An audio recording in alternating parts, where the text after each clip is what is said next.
Apple may allow third-party developers to create and release their own customized watch faces for the Apple Watch, code spotted in WatchOS hints. According to a report in 9 to 5 Mac on Sunday, the update is seen in a code that is part of the latest WatchOS developers build, v4.3.1.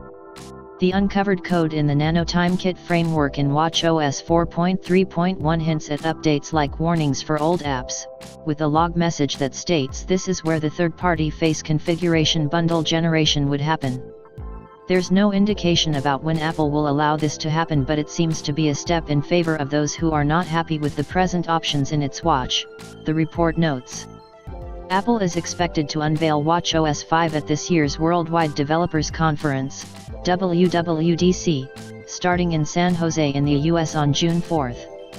In the meanwhile, Apple has been found to have updated its internal Global Service Exchange, GSX, guidelines, and is said to now offer free service for Watch Series 2 units that are not powering on or are experiencing expanding battery issues.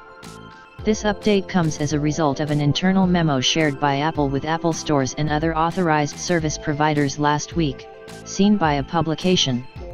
Issued in countries including United States, Canada, Mexico, and some in Europe, the new service policy is most likely available worldwide or wherever Apple provides official support, as per a report by MacRumors. The report further states that the coverage will be for eligible devices for 3 years after the original purchase date, according to the internal document numbered SN4534.